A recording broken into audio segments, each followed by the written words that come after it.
నమస్తే, welcome to our channel. నేను మీ పద్మావతి.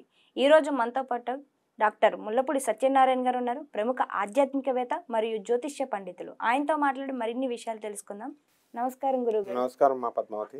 గురువుగారు, 2025లో జనవరి 1 నుంచి మార్చి నెల వరకు కన్యా రాశి వారికి ఏ విధంగా ఉంటుంది, మరి ముఖ్యంగా ఈ రాశి వారికి శుభ ఫలితాలు ఏ విధంగా ఉండబోతున్నాయి? కన్యా రాశి వారికి చాలా అత్యద్భుతంగా ఉంది అని చెప్పాలి.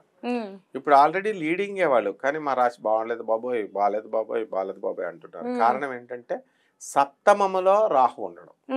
సప్తమ ఆయన రాహు ఏ స్థానం ఉంటే ఆ స్థానం గొడవలు పెట్టేస్తాడు. అది భర్త స్థానం. కన్యా రాశి వాళ్ళు భర్తలతో వితండవాదం, అలాగే జీవిత భాగస్వాములతోనే కాదు వ్యాపార భాగస్వాములతో కూడా వితండవాదం.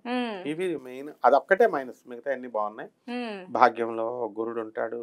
తర్వాత షష్ఠ స్థితిగతుడైనటువంటి శని, శత్రువులను జయిస్తారు వీళ్ళు. చక్కగా మనకి జన్మంలో కేతువు విపరీతమైన జ్ఞానం, ఇంక వద్దంటే ఏం చేసుకోవాలో జ్ఞానం అంతా వచ్చేస్తుంది పిల్లలకు కూడా. స్టూడెంట్స్ విద్యార్థులు బ్రహ్మాండంగా చదువుతారు. తర్వాత మార్కులు మంచిగా వస్తాయి. ఈ యొక్క వాళ్ళ కోరుకున్న యూనివర్సిటీస్లో వాళ్ళకి సీట్లు రావడానికి అవకాశాలు ఉంటాయి. విదేశాలు ఇవన్నీ కూడా వాళ్ళ కోరుకున్న చోట్ల వచ్చేస్తాయి అన్నమాట. అలాగే వృత్తి, వ్యాపార, ఉద్యోగ విషయాలు 3 వృత్తుల్లో కూడా బ్రహ్మాండంగా ఉన్నాయి. అండ్ గవర్నమెంట్ ఉద్యోగస్తులు అనివ్వండి, ప్రైవేట్ ఉద్యోగస్తులు అనివ్వండి, వీళ్ళు టీఏలు, డిఏలు, అరియర్స్లు, బకాయిలు ఉంటాయి కదా, ఈ డబ్బులన్నీ కూడా గవర్నమెంట్ ఏమి ఉంచుకోదు, ఇచ్చేస్తుంది వీళ్ళకి. రిటైర్ అయిపోయినటువంటి వాళ్ళు పెన్షన్స్ ఇవన్నీ కూడా ఇచ్చేస్తుంది.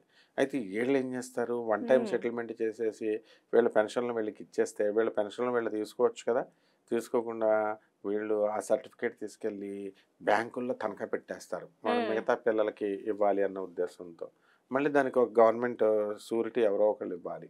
సో ఆ షూరిటీ మళ్ళీ ఇంకొకరిని ఇబ్బంది పెట్టి షూరిటీ పెట్టేయించేసి ఆ డబ్బు తెచ్చుకొని పోనీ వీళ్ళన్నా అనుభవిస్తారా ఈ ముసలాళ్ళు పెద్దవాళ్ళు అని అనుకుంటే తీసుకెళ్ళి మళ్ళీ వెల్ సెటిల్డ్ అయిన వీళ్ళ పిల్లలకి ఇచ్చి మళ్ళీ చేతులు ఎత్తేస్తారు, మా దగ్గర డబ్బులు లేవని. ఈ విధంగా తెలివి తక్కువ పనులు కన్యా రాశి వాళ్ళు చేసుకోవడానికి అవకాశాలు ఉంటాయి. ఇక రెండవ తెలివి తక్కువ పని ఏంటంటే భర్తలతో ఛాలెంజ్లు, తర్వాత వాళ్ళు భార్యలతో వాళ్ళ ఛాలెంజ్లు. ఇద్దరు కూడా కలిసి సినిమాలకు వెళ్తారు. మళ్ళీ ఇంటికి వచ్చేసరికి అతను వేరే గది, ఈమె వేరే గది, ఇద్దరు మాట్లాడుకోరు, ఫోన్స్లో మెసేజ్లు పెట్టుకోవడాలు. మళ్ళీ కొత్త సినిమా రిలీజ్ అయినప్పుడు మాత్రమే వీళ్ళు మళ్ళీ కలిసి బుక్ చేసుకొని వెళ్ళడం. ఈ రకంగా ఈ యొక్క కన్యా రాశి వారు ఉంటుంది. అండ్ కోర్టుల్లో విడాకుల కేసులే కాకుండా సివిల్ కేసులు కూడా వేసుకున్న వాళ్ళు ఉన్నారు కన్యా రాశి వాళ్ళు. అటువంటి వాళ్ళకి అందరికీ కూడా వీళ్ళకి కేసులు వీళ్ళకి అనుకూలంగా తీర్పులు రావడానికి అవకాశాలు ఉన్నాయి. ఇక ప్రమోషన్స్ విషయంలో అస్సలు చూసుకోవక్కర్లేదు వీళ్ళు. ఎక్కడ కావాల్సి అక్కడ ప్రమోషన్ ప్యానెల్లో ఉంటారు, వచ్చేస్తాయి వీళ్ళకి సీట్లు. కాబట్టి ఈ యొక్క రాశి వారు అంతా కూడా మనకి కన్యా రాశి వారు స్వీట్ షాపులు, ఫ్యాన్సీ షాపులు, తర్వాత ఈ యొక్క ఎలక్ట్రానిక్స్ సంబంధమైనటువంటి ఒక్క బిజినెస్ తప్ప టీవీలు, ఎలక్ట్రానిక్స్, తర్వాత కంప్యూటర్ సాఫ్ట్వేర్ కంపెనీలు ఈ ఒక్కటే పనికిరావు. మిగతావన్నీ కూడా స్వీట్ షాపులు ఇవన్నీ బిజినెస్లు పెట్టుకోవచ్చు. చిరు వ్యాపారస్తులకి చాలా అపర ధాన్యాలు షాపులు, కూరగాయల షాపులు, తర్వాత ఈ కిరాణా షాపులు ఇవన్నీ కూడా వ్యాపారాలు బాగుంటాయి.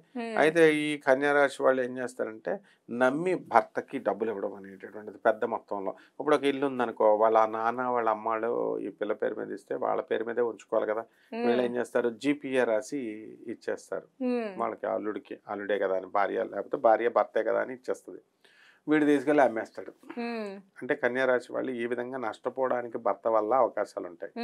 లేదా దురాశతో వీళ్ళు వాళ్ళ భర్త కావనివ్వండి, వీళ్ళు అవనివ్వండి, పెద్ద పెద్ద క్యాపిటల్స్తో బిజినెస్ ఏమంటే మీకు ఎక్కువ డబ్బు వస్తుంది, ఎక్కువ షేర్లు వస్తాయని చెప్పేసి ఏదో చెప్పారనుకోండి, ఆ బిజినెస్ ట్రాప్లోకి వీళ్ళు ఇరుక్కోవడానికి అవకాశాలు ఉంటాయి. కాబట్టి వీళ్ళు ఎట్టి పరిస్థితుల్లో కూడా షేర్స్, స్టాక్ ఎక్స్చేంజ్ ఇలాంటి బిజినెస్ల జోలికి వెళ్ళకూడదు. అండ్ సినిమాలు వాళ్ళు ఉంటారు కదా, సినిమాలు తీసిన వాళ్ళు, వాళ్ళ పరిస్థితి బాగుంటుంది. కన్యా రాశి వాళ్ళు మంచి మంచి సినిమాలు, లాభాలు రావడానికి అవకాశాలు ఉంటాయి. సినిమా యాక్టర్లు ఎవరైతే ఈ కన్యా రాశి వాళ్ళు ఉన్నారో అటువంటి వాళ్ళందరికీ కూడా వివాహాలు అవడానికి అవకాశాలు ఉన్నాయి. మరి విద్య, ఉద్యోగ, ఆరోగ్యం ఎలా ఉండబోతుంది అంటారు వీళ్ళకి? కన్యా రాశి విద్యార్థులు బ్రహ్మాండంగా చదువుతారు, మార్కులు చక్కగా వస్తాయి.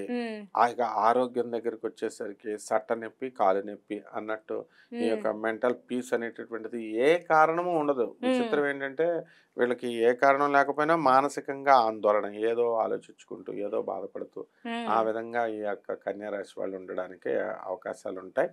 ఆ తర్వాత వీళ్ళ తల్లిదండ్రులని చక్కగా మంచిగా చూసుకోవాలి అని అనుకుంటారు పాపం కన్యా రాశి వాళ్ళు. దానికి సంబంధించినంత ఆర్థిక సంపత్తి కూడా వీళ్ళకి ఉండాలి కదా, ఆర్థిక పరిపుష్టత అనేటటువంటిది రావాలి. సో ఈ కన్యా రాశి వాళ్ళు గ్రాడ్యువల్గా వీళ్ళకి ఆడబడుచులు, అత్తగారుల దగ్గర నుంచి వీళ్ళంతా కూడా ఒక మమ్మల్ని గుర్తించట్లేదు అనేటటువంటి ఒక అసంతృప్తి ఉంటుంది. ఆ అసంతృప్తి నుంచి వీళ్ళు బయటపడిపోవడానికి అవకాశాలు ఉంటాయి. గురువు గారు, మరి ఈ కన్యా రాశి వారికి దోష పరిహారాలు ఏ విధంగా చేసుకోవచ్చు అంటారు? మనకి కన్యా రాశి వారికి సప్తమంలో రాహు ఉన్నాడు కదా, అందువల్ల వితండవాదాలు పెట్టుకుంటారు భార్యాభర్తలు, పార్ట్నర్స్, జీవిత భాగస్వాములే కాకుండా వ్యాపార భాగస్వాములు కూడా. దాని నిమిత్తం వీళ్ళు ఏం చేసుకోవాలంటే రాహు జపం చేసుకోవాలా, రాహు స్తోత్రాలు చదువుకోవాలా.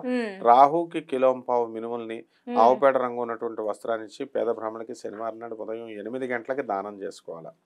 అలాగే ఈ బెజవాడ కనకదుర్గమ్మ తల్లి యొక్క పటాన్ని తెచ్చుకొని ఆ అమ్మవారి యొక్క పాదాల దగ్గర కుంకుమార్చన చేసుకోవడం ద్వారా ఈ యొక్క రాహు. చాలా చక్కగా వివరించారు. ధన్యవాదాలు. ధన్యవాదాలమ్మా.